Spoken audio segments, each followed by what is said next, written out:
Olá, sejam todos bem-vindos à TV JCO e hoje nós temos o prazer de receber o advogado criminal e professor de processo penal, Jeffrey Cicchini.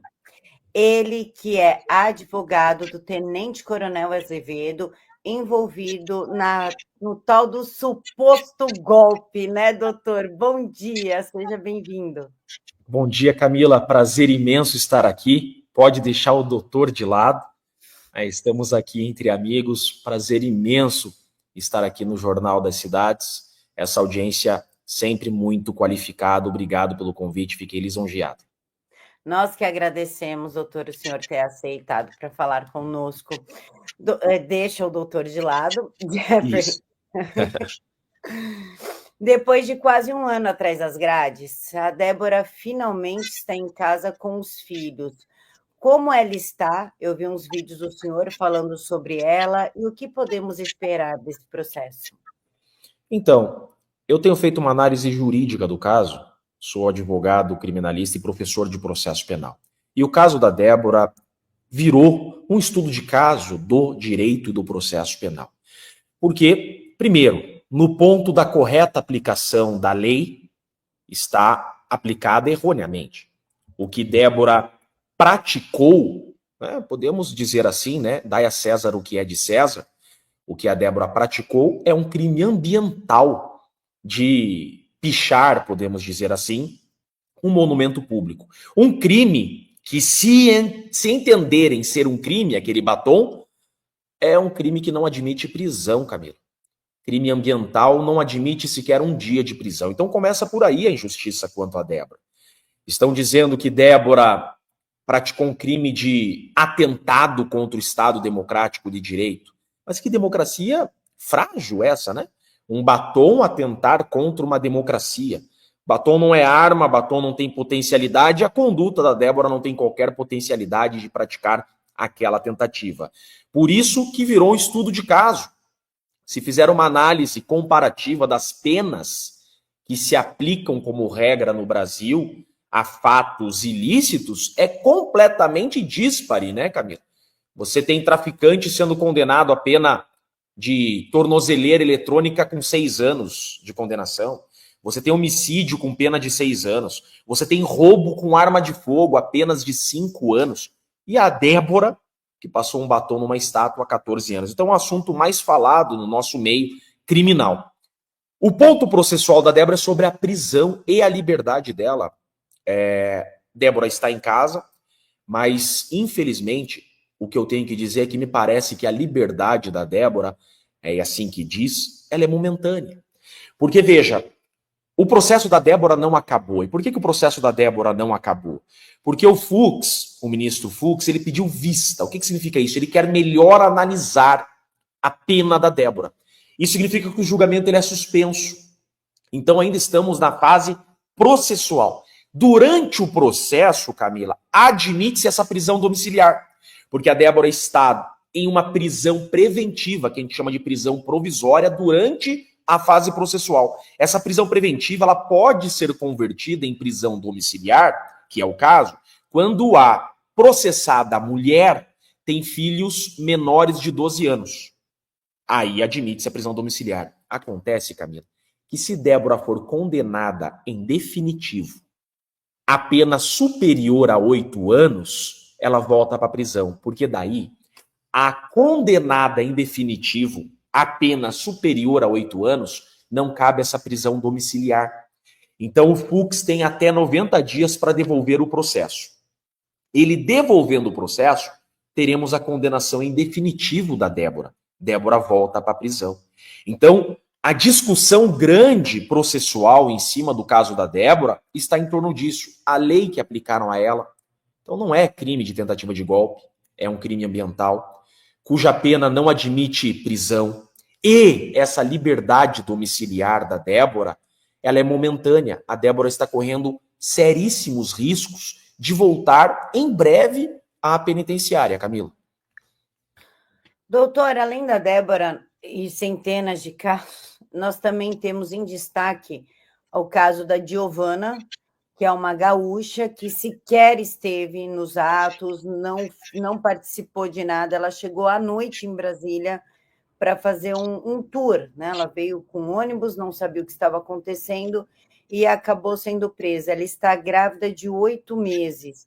Pergunto, como fica o caso da Giovana, que se assemelha muito ao caso da missionária psicóloga que estava fazendo um estudo de campo, comprovado o estudo de campo, ela não participou e também está presa, mãe de uma menininha. Então, eu desconheço esses casos de forma aprofundada. Então, a conclusão que eu faço é, se estiverem durante o processo, elas têm direito à prisão domiciliar. Mulher grávida, né? Agora, se já condenadas a pena superior a 8 anos, é penitenciária. Tá? A questão aqui é, você me trouxe fatos que evidentemente não constituem crime. Vamos lá. Não estava no local dos fatos. Como que você pune alguém por roubo se essa pessoa não estava na cena do roubo? Como você pune uma pessoa por tráfico de drogas se essa pessoa nunca traficou? Como que você pune uma pessoa por tentativa de homicídio se essa pessoa não puxou o gatilho da arma e não forneceu a arma? É o mesmo raciocínio. Tentativa de golpe. Eu vejo muito jurista tentando fazer uma manobra argumentativa, Camila, para tentar condenar esses patriotas. Ah, é mera tentativa de golpe. Se fosse golpe, teria dado certo o golpe, por isso pune-se a tentativa. Vamos lá. O que é a tentativa, Camila, para as pessoas entenderem? Tentativa é um comportamento com potencialidade de praticar o que eu quero. Então, para todo mundo entender de forma mais fácil, é o homicídio. Camila, a título de exemplo, tá? Em sala de aula a gente usa os alunos como exemplo, eu vou usar você como exemplo. Ah, isso é natural. Eu quero te matar, Camila.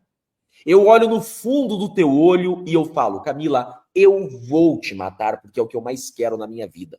E eu puxo uma arma de água. Eu puxo uma Nerf de água. Eu aponto a Nerf de água e jogo água em você. É tentativa de homicídio? Não. Vamos lá. Eu queria te matar. Isso tá bem claro. Então, o que eu quero dizer com isso? Ainda que consigam provar que esses patriotas queriam o golpe, Camila. Então, veja. Eles queriam o golpe. Ainda que se prove que eles queriam o golpe, tem a segunda conclusão. Eles tinham potencialidade de dar o golpe? Não. Esse é o ponto. Então, não tem como ser tentativa. É aquilo que a gente fala de crime impossível. Domingo, desarmados, no recesso, não tem como dar golpe, ainda que eles quisessem. Sabíamos que não era golpe que eles queriam. Alguns queriam depredar, outros queriam gritar, outros queriam se manifestar. Agora, golpe ninguém queria dar. Ainda que quisessem dar golpe, havia potencialidade de golpe? Não havia. É esse o raciocínio. Então, tá tudo errado aqui, Camila. Eu me indigno porque, assim, eu estou 14 anos dentro de uma sala de aula lecionando isso daqui. Nunca, no meu pior pesadelo, eu cheguei a cogitar a possibilidade de cometerem erros jurídicos tão graves a perseguir inocentes, Camila. Nunca. Se essas pessoas fossem traficantes, estariam em liberdade. Se fossem ladrões, estariam em liberdade. Isso daqui é um processo político, não tem nada de jurídico nisso daqui. E eu falo que não tem nada de jurídico porque é uma aberração jurídica. Não tem como levar a sério esse caso, porque são sucessivos erros e básicos erros jurídicos, Camila. Doutor, abre um precedente, que nem o senhor falou, eu queria te matar, mas eu puxo uma Nerf.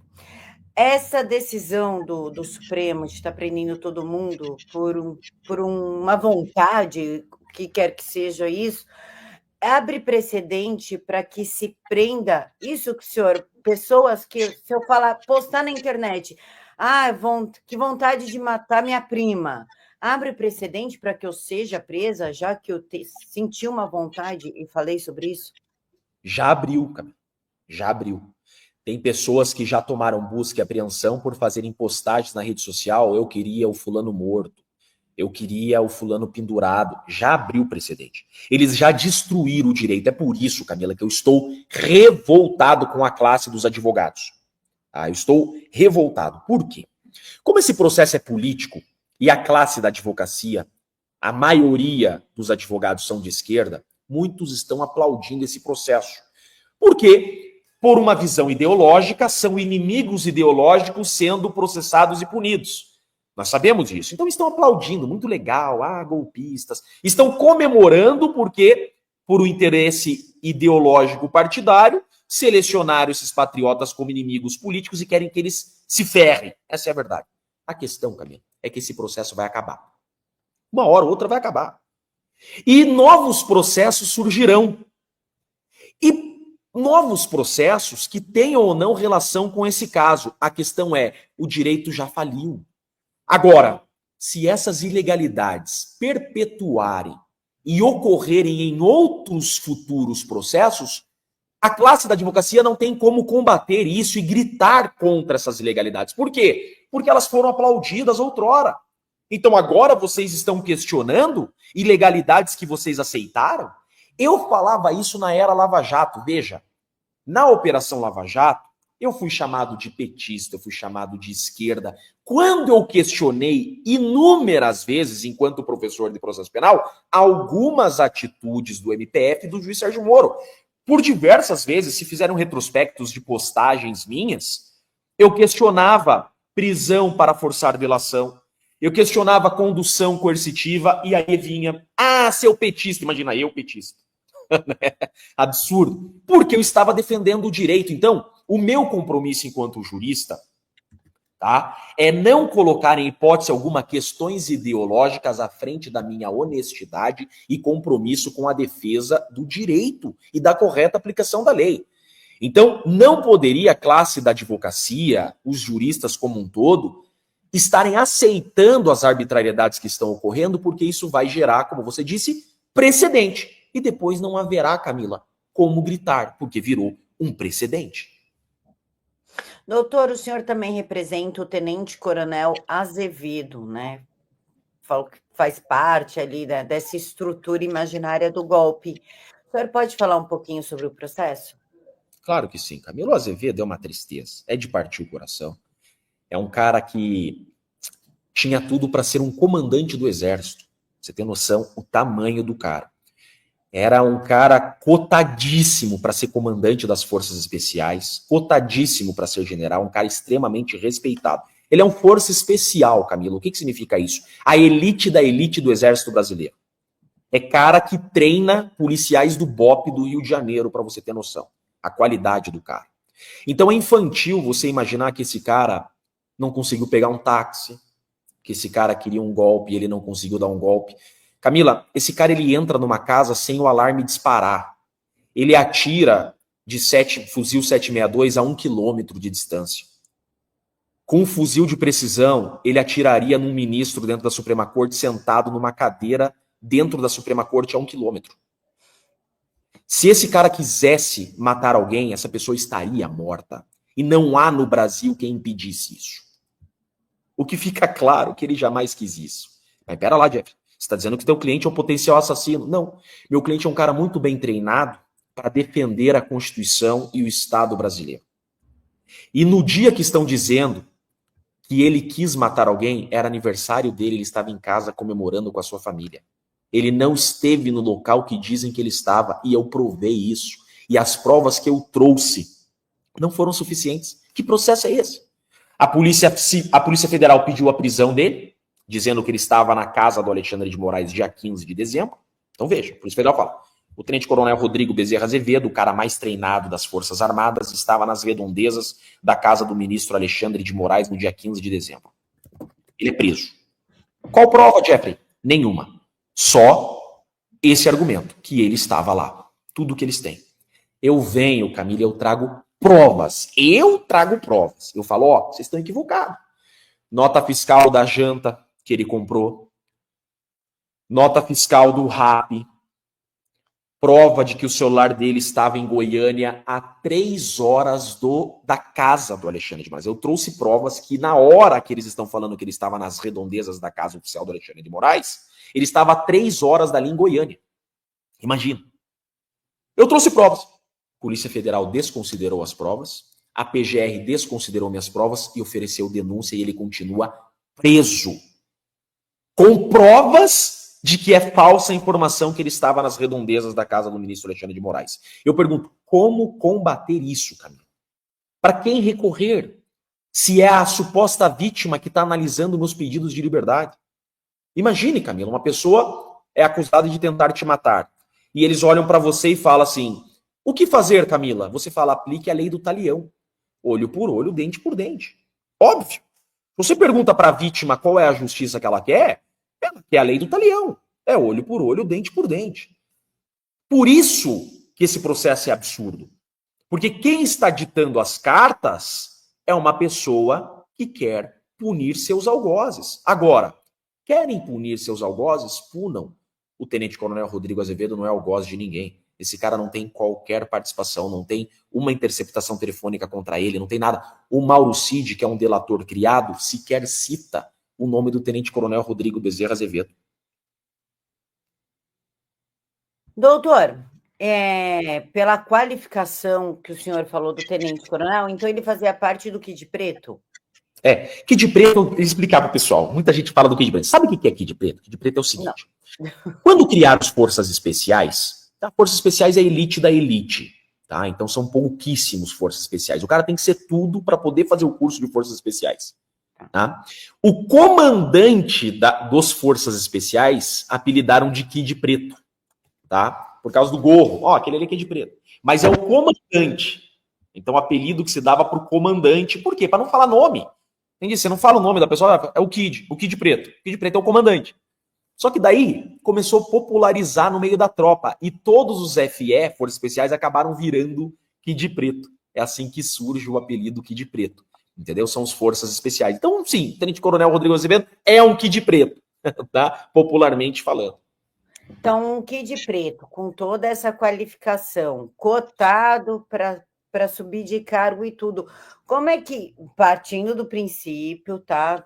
Por amor à argumentação, partindo do princípio que ele queria dar um golpe e matar fulano, ciclano, beltrano, como é que ele fica com medo de uma multa de trânsito e como é que ele desiste de fazer algo porque não tinha um táxi? Tipo, não tinha Uber, não tinha carona.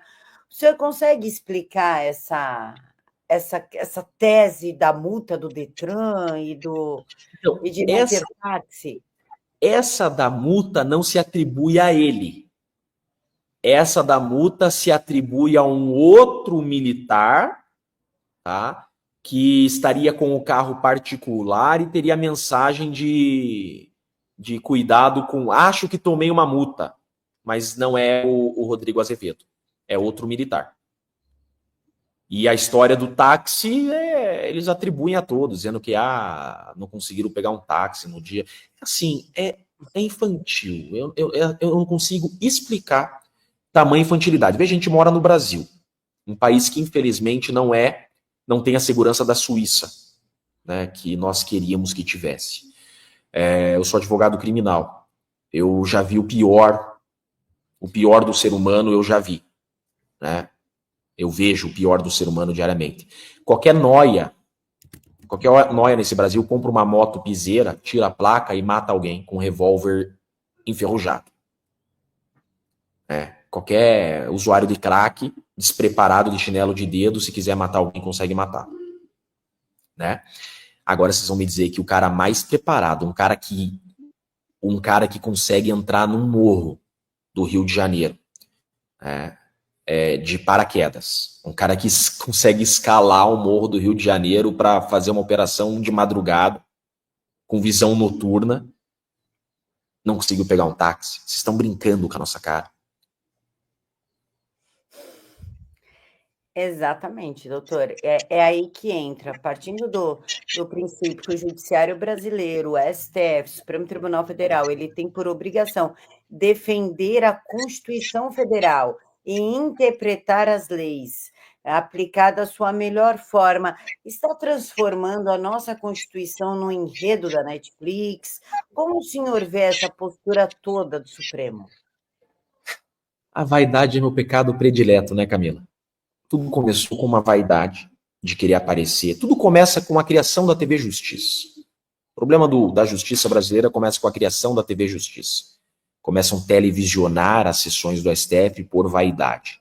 E aqueles julgamentos que eram para ser rápidos passam a ser demorados porque todo mundo quer ser um momento de fama e protagonismo. E o sistema judiciário puxa para si um protagonismo que não cabe a ele. Veja que o Brasil é o único país do mundo que a população sabe o nome dos ministros. Se você perguntar em um ponto de ônibus, a população sabe o nome dos 11 ministros. Isso não existe. Isso é culpa da vaidade. E ali começa o protagonismo. E a televisão passa a dar os horários mais nobres para operações policiais. E juízes começam a dar entrevista e começam a ser reconhecidos no restaurante, na rua, e isso sobe e inflama o ego. E então começa-se uma busca incessante por aparições. E desdobrou onde estamos hoje. O maior protagonismo do Brasil está nas mãos de juízes. Por quê? Porque a vaidade tomou conta do nosso sistema judicial. E esses querem ser protagonistas e donos do Brasil. Hoje você pode ver, quem manda no Brasil não é o chefe do Poder Executivo, não é o Congresso Nacional. É um ministro da Suprema Corte. Por quê? Porque ele é o último a falar. Ele vai ser sempre o último a falar.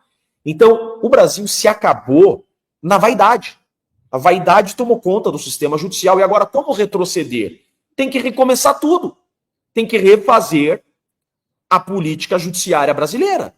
Porque descambou de um jeito que eu não consigo imaginar outra solução senão recomeçar. Vai ter que renovar essa leva que lá está. O próximo presidente da República vai poder indicar 3 ministros. Então chegou em um ponto que já se perdeu o controle e virou parte desse sistema ser protagonista do Brasil. É isso que está acontecendo. Estão utilizando as leis para punir, as leis para perseguir. Quando você começa a utilizar o direito penal para perseguir e punir pessoas, é a falência do direito penal. O direito foi criado para proteger pessoas e não para punir pessoas. O povo tem uma interpretação errada do direito penal, Camila. O direito penal tem 2 finalidades. Uma, punir o criminoso, e outra, não punir o inocente. Porque quando você cria uma lei, ela tem requisitos. Então, se algum desses requisitos não estiverem preenchidos, significa que o Estado não pode punir, porque os requisitos não foram preenchidos. Então, quando você pune a Débora por tentativa de golpe, isso é um grande erro, porque a Débora não preenche os requisitos de tentativa de golpe. Ou seja, o direito penal tem a finalidade de punir, mas também tem a principal, eu digo, em Estado de Direito, finalidade de limitar o poder punitivo do Estado. O Estado só pode punir quando todos os requisitos da lei estiverem preenchidos. Doutor, nós temos o general Braga Neto preso e esquecido. Quase ninguém mais fala dele. O general Heleno também está na mira e o ex-presidente Bolsonaro. Eles foram capazes de prender um general, o Braga Neto. Colocaram o Heleno no alvo. O que os impede de prender Jair Bolsonaro? Você viu, o Braga Neto é muito triste, né? O Braga Neto, vocês lembram da intervenção federal que teve no Rio de Janeiro? Sim. O Braga Neto foi o comandante da intervenção federal. Imagina, ele foi o comandante daquela operação. É um cara extremamente preparado. Extremamente preparado. E essa prisão do Braga Neto é a falência do direito. Quantos traficantes o Brasil solta todos os dias? A multa da JBS de 10 bilhões foi anulada. A advogada do caso é a esposa do ministro do STF. Então você devolve o helicóptero para um narcotraficante que era utilizado para traficar. Então é a falência do sistema. E o que está acontecendo é que esse povo que tinha ódio de militares hoje estão no poder. Eles estão se vingando dos militares, Camila. Essa é a verdade. Por isso os Kid Preto estão presos. Por isso o Braga Neto está preso. Eles estão se vingando. Hoje, o sistema jurídico brasileiro, o sistema judicial brasileiro, está se vingando dos inimigos. É o Deltan caçado, é o Sérgio Moro amordaçado. Então a gente vive um momento no Brasil que a promessa do Lula está sendo colocada em prática. Ele falou, eu vou perseguir Todos. Então, isso é um cumprimento de uma promessa que ele fez. Todos estão sendo perseguidos. O Flávio Dino disse, um dia o STF vai pegar o Bolsonaro. O Flávio Dino falou, um dia o STF vai pegar o Bolsonaro. Então, qual a credibilidade que tem esse julgamento? Qual a certeza que nós vamos ter que será um processo justo, se é um processo encomendado com um jogo de cartas marcadas, onde os protagonistas criaram as regras e dão as cartas? Então, se você faz uma leitura nua e crua desse cenário, você chega à conclusão de regra de 3 fácil, de que é um processo que vai condenar todo mundo e vai prender Bolsonaro. É uma leitura simples, que qualquer pessoa comum pode fazer. Agora, eu tenho feito uma leitura nas últimas 2 semanas que eu estou tendo um pouco mais de esperança nas alterações que se vê.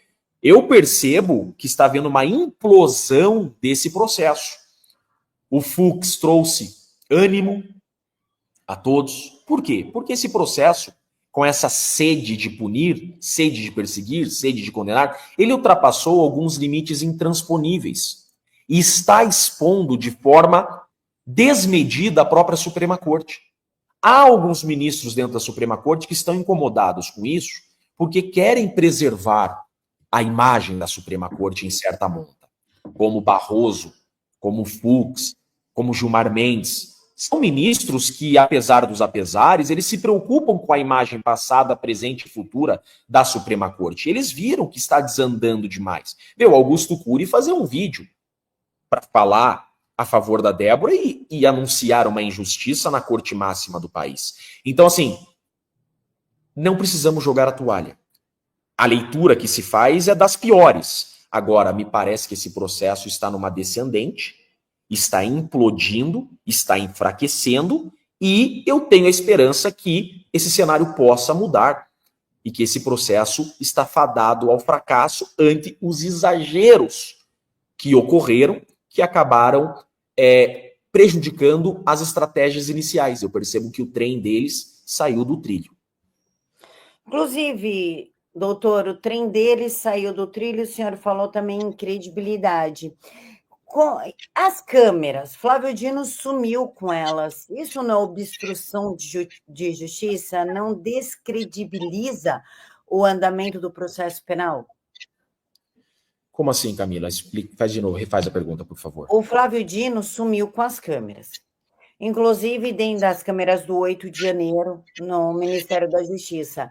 E também tinha o G. Dias dentro do Palácio do Planalto, direcionando os manifestantes, dando tapinha nas costas e tudo, dando aguinha.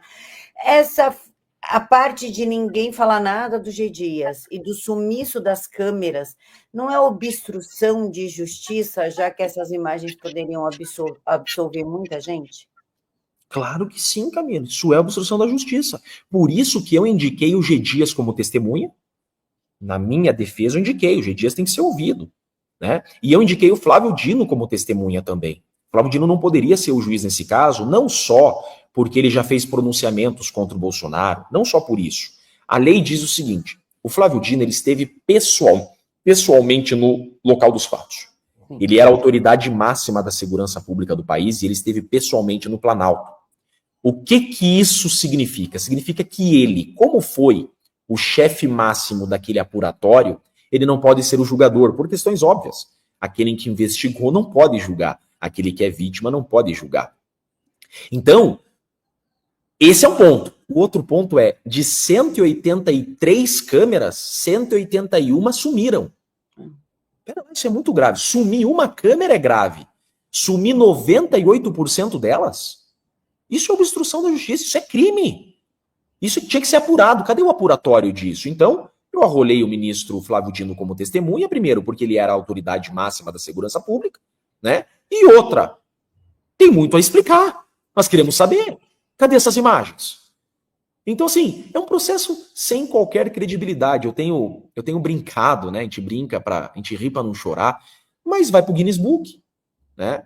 Não é só um seriado de Netflix, não, é Guinness Book, como o processo mais ilegal da história do mundo.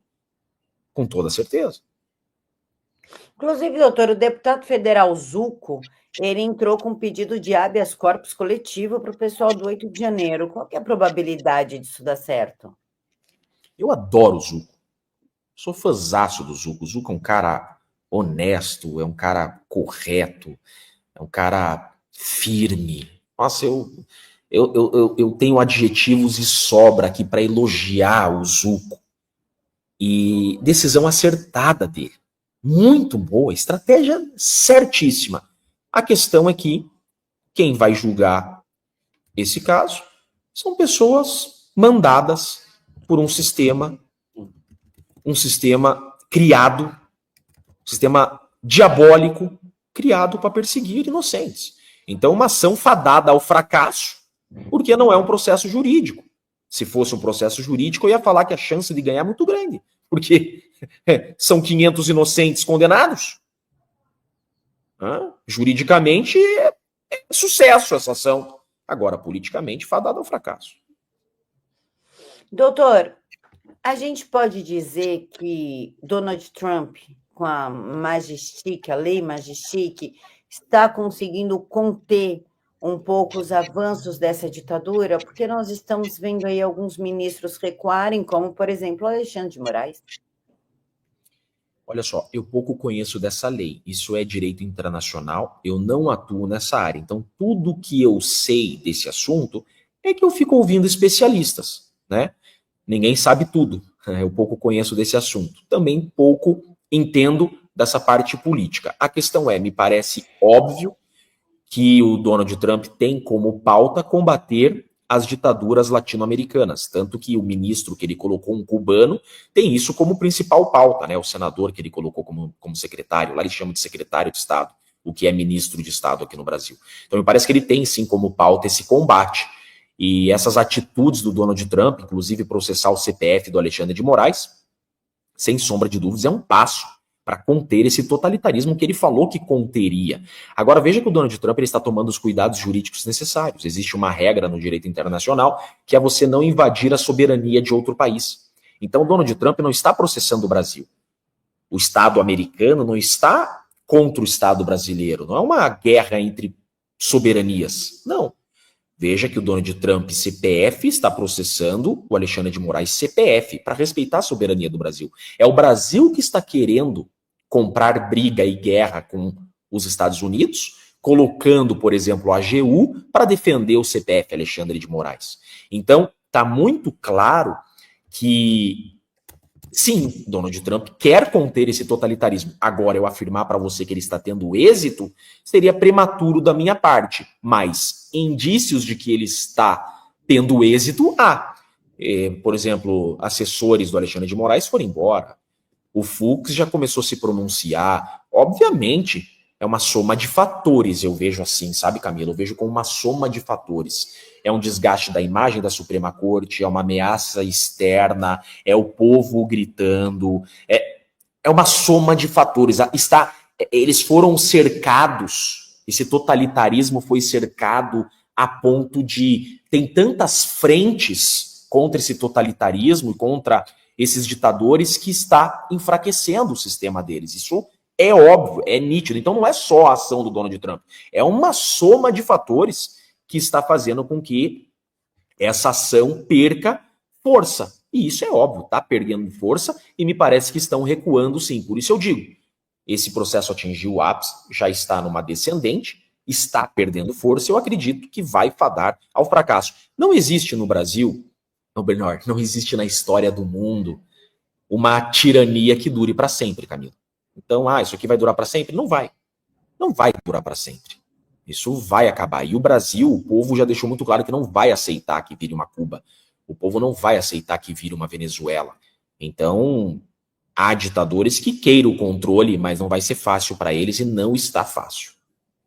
Doutor, qual que é a probabilidade da anistia ser pautada? Porque agora vai ter a manifestação dia 6, né? Agora, o pedido é anistia, sempre anistia. Qual a probabilidade das vozes das ruas serem ouvidas dentro do Congresso? Eu acredito na anistia. Eu acredito, eu acho que a anistia vai passar no Congresso, muito embora tenham tentado amordaçar o Hugo Mota, veja, né? no dia que há um clamor imenso pela passeata do dia 6, a Polícia Federal instaura procedimento contra o Hugo Mota para tentar amordaçar. Veja que esse é o jogo dos tiranos, né? Eles querem amordaçar pessoas e tentar amordaçar o Hugo Mota como uma moeda de troca.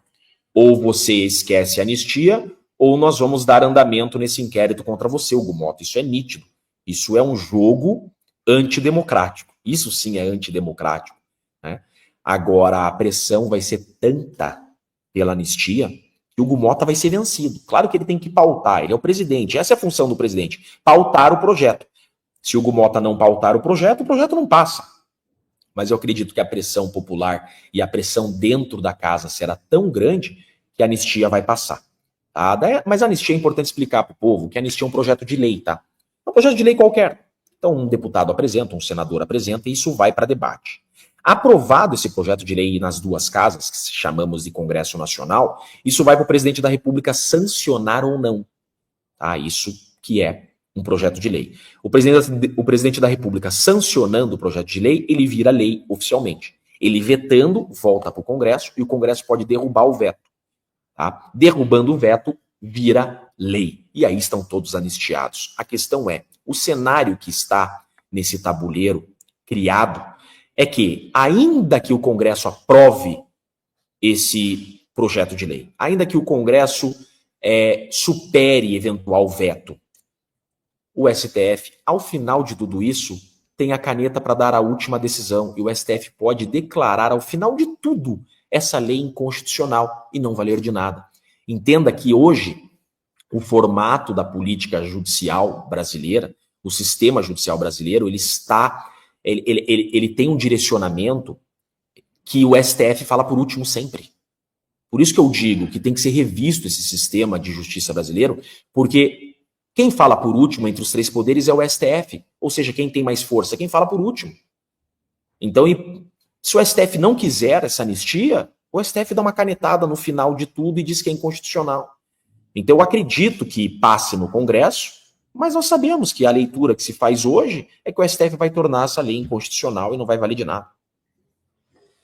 Doutor, inclusive, ontem, né, na quinta-feira, saiu quinta ou quarta, que os deputados norte-americanos estão investigando quem adulterou a entrada do Felipe G. Martins nos Estados Unidos. Ao sair essa notícia, 2 braços do Alexandre de Moraes resolvem sair desse esquema, entre eles o Ayrton Vieira. E hoje, sexta-feira, nós temos a notícia que o STF antecipou a análise da denúncia contra 6 acusados por suposta tentativa de golpe. Entre esses acusados está o Felipe G. Martins, falando que ele integra o chamado Núcleo 2. O julgamento era para acontecer no dia 29 e 30, e agora, deste mês, agora vai acontecer no dia 22 e 23 de abril, e entre essas pessoas estão Fernando de Souza Oliveira, delegado da PF, Felipe Martins, Marcelo Costa Câmara, coronel da Reserva do Exército e ex-assessor da Presidência da República, Marília Ferreira, delegada da PF, Mário Fernandes, general da Reserva do Exército, e o Silvinei Vasquez, que é o ex-diretor-geral da Polícia Rodoviária Federal. Essa antecipação do julgamento é uma resposta aos deputados americanos de estarem investigando o Brasil? Acho que não. Acho que não. Acho que não, Camila. Esse julgamento ele tem que acontecer. O processo é o seguinte: o Ministério Público é o órgão legitimado a acusar. Quando o Ministério Público oferece uma denúncia contra alguém, tá? Essa denúncia vai para um juiz aceitar ou não essa denúncia, significa iniciar ou não o processo judicial. Como esse caso ele começa no STF, ele tem uma lei própria. E no STF a lei diz o seguinte, que a PGR oferece a denúncia, né? A PGR quer processar, denúncia é isso, eu quero processar alguém. É marcada uma sessão judicial para receber ou não essa denúncia. Então veja, hoje o Bolsonaro é tecnicamente réu, porque a denúncia dele foi recebida. O Felipe Martins não é réu ainda, porque a denúncia não foi recebida. Mas está previsto na lei essa sessão. Eles terem mudado essa data, eu acredito que foi para baixar a poeira popular. Vejam que naquela sessão de julgamento para receber a denúncia do Bolsonaro, eu vi como um tiro no pé aquela sessão. Porque nós, por exemplo, e grande parte, maioria da população, desacredita nessa tentativa de golpe e sabe que é uma grande ilusão. Mas há uma parte, ou havia uma parte da população que acreditava nessa narrativa de tentativa de golpe. Então, querendo ou não, todos estavam esperando essa sessão de julgamento com expectativas de ver as provas que tinham da tentativa de golpe. E quando televisionaram essa sessão, o ministro Alexandre de Moraes colocou suas cartas em cima da mesa para receber a denúncia e nada de novo mostrou, prova nenhuma mostrou. Ou seja, gerou um descrédito ainda maior para esse processo e foi uma decepção para aqueles, inclusive, que estavam apostando que havia prova de tentativa de golpe. Então, remarcar essas sessões, e remarcaram do meu cliente também para 1 mês e meio depois, é um recuo para deixar a poeira abaixar, aquele famoso, a estratégia de guerra, dar um passo para trás para dar 2 para frente. Então, remarcaram essas sessões para poeira abaixar um pouquinho, porque o clamor ali foi muito grande do recebimento da denúncia do Bolsonaro e o desgaste foi muito grande. Doutor, o que nós podemos esperar a partir de agora? Todas as barreiras já foram quebradas. Prisão do Daniel Silveira, está preso até hoje, não consegue sair nunca, foi solto, foi preso de novo. Centenas de inocentes presos. Tudo começou com uma armadilha, inclusive no Exército, alto escalão. O que nós podemos esperar daqui para frente? O que eu posso dizer, por mim, é que vocês podem esperar compromisso dos advogados com esse processo. Podem ter certeza que eu estou tratando esse processo como um processo do Brasil. Não é só um processo meu, não é só um processo do meu cliente. Então tenham certeza que o melhor de nós será dado por esse processo, porque esse ano será um divisor de águas. É o povo aprisionado em definitivo ou é o povo livre? Então sabemos que esse processo é um processo do povo brasileiro. Então podem esperar que nós, advogados, daremos o nosso melhor para salvar o nosso Brasil. Podem esperar compromisso nosso, meu compromisso. Podem ter certeza que eu darei todos os dias o meu melhor para vencer esse processo, para desmontar esse castelo de areia e vencer esse totalitarismo e essa ditadura. Doutor, como que a gente faz para seguir o senhor e acompanhar? Jeffrey Chiquini, meu nome. Eu tenho o Instagram, que eu mais uso, tenho o X e o YouTube também, que eu comecei. Mas a minha principal rede é o Instagram, @Jeffrey Chiquini.